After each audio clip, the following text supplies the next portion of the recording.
Hello, my name is Brian Hanford, and I am a software engineer for a company called Raytheon Technologies.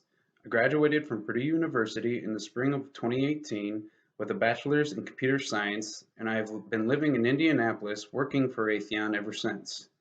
Raytheon Technologies is an aerospace and defense contractor for the government that builds and maintains powerful software and hardware solutions. While at Raytheon, I've had the opportunity to work on some really awesome projects. The first project I ever worked on was a V-22 Osprey aircraft that has the ability to rotate its engines so it can take off like a helicopter but also reach high cruise speeds like a conventional aircraft. The second project I worked on involved working on a 2-ton ground satellite dish that pointed into outer space to autonomously track and communicate with satellites that are orbiting Earth. The current project I'm working on enables troops within secure tanks that don't have windows to both communicate with and see their surroundings between using cellular communication, the Wi-Fi communication, as well as using virtual reality and augmented reality to see their actual surroundings without having any windows in the tanks. All of the projects that I've worked on while at Raytheon have consisted of large teams. On these teams, there's always different people of different ages, nationalities, and viewpoints, and so it's very important that I keep an open mind and have good team collaboration skills. And any given day, I'm always working with other people, and all of the work that I do has to be reviewed and approved by other people before it can actually get put into production. Because of this, it's very important that I'm keeping an open mind when people are critiquing my work, and I understand that what they're doing is trying to help the team get to a good finished product, and they have no means of trying to actually put my work down and discredit the things that I've done for the company and for the project. Along with good team collaboration skills, our projects require well-structured processes. Things like the agile methodology and the scientific method are used every day of every week with the things that we're working on. Every task must be carefully planned out before we ever start any implementation or testing. And after we've finished the implementation and testing, we usually find problems that we weren't actually expecting, and we have to modify our plans, fix the problems, and retest our system until we have established a reliable solution. Throughout this entire process, we must also formally document everything that we're working on and all the rationales that helped us to get to our final solution.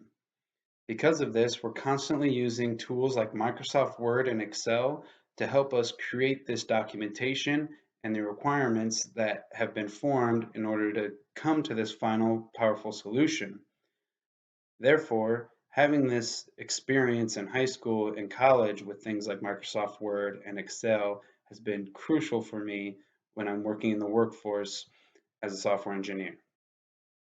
I remember when I was in high school and middle school, I used to sometimes hear people say things like, this course that we're currently taking, say a math course, isn't ever going to be worth it for us because we're never going to have to learn things like finding the intersection point of two lines or finding the hypotenuse of a triangle.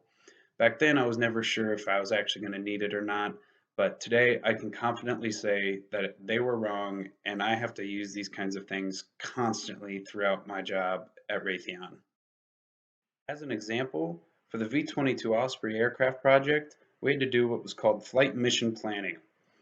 For this, what we basically had to do was be able to allow the pilots to draw on a virtual map on like a tablet or a cellular device a path and map out where they were planning to travel and where they were planning to pick things up or drop things off. Basically, just plan out their entire route for a mission that they were running. In order to do this, we have to make sure that they can't make any mistakes. So if they're drawing a path that could potentially intersect with another path that already exists, we have to be able to alert them. We also have to be able to alert them if they're not going to be able to make it the full distance of what they're trying to plan out. And so things like calculating two lines intersecting, two paths intersecting, we have to do constantly in a day-to-day job. Other things like the distance formula, trying to make sure that the allotted path that they're trying to travel is going to make it with the amount of fuel that's left over in the tanks. The satellite program that I worked on, we had to be able to autonomously track satellites that were orbiting Earth. In order to do this, we need to make sure that we are constantly staying lined up with the center of the satellite's transmitter in space. In order to do this, we needed to know a representation of what the signal strength looks like as we move away from the center of that transmitter. Luckily, that relationship is quadratic, so we know that as we get farther away from the center of the satellite's transmitter, that we're going to have a drop in signal that is quadratic. We can actually use this information to gather data around the satellite and be able to map our three-dimensional pointing space to our two-dimensional Cartesian coordinate that has a shape of a parabola.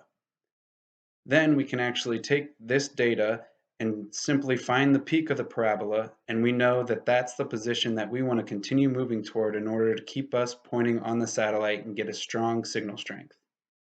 Although this way of tracking satellites in space is sufficient, there's another better way of doing it that's much more efficient.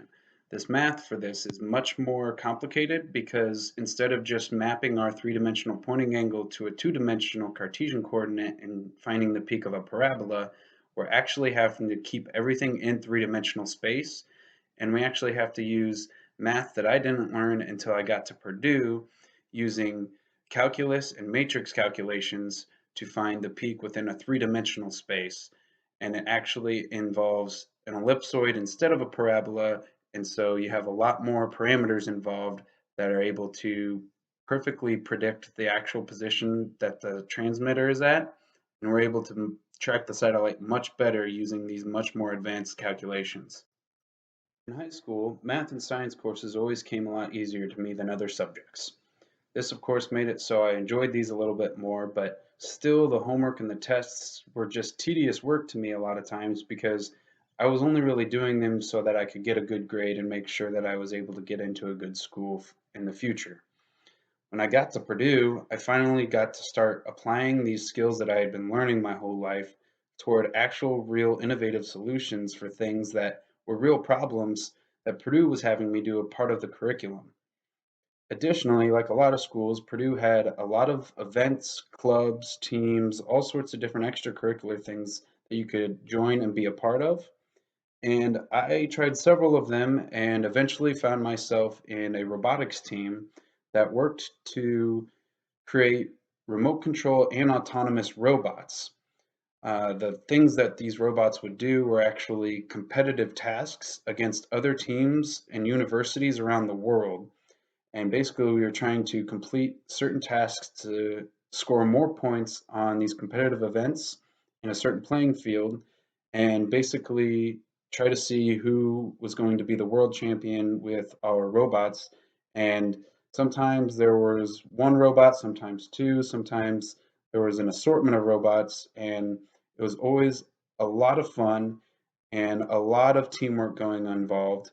And so instead of just having a curriculum and having things I need to do to get good grades, I was voluntarily going and being a part of this robotics group and having fun, learning to do new things. I had never done any sort of robotics before I'd gotten into this group, and I was able to join. The people were very friendly. They taught me what I needed to know in order to be a contributing member, and I was able to have a lot of fun and a lot of learning experience before ever actually getting into a internship or an actual job.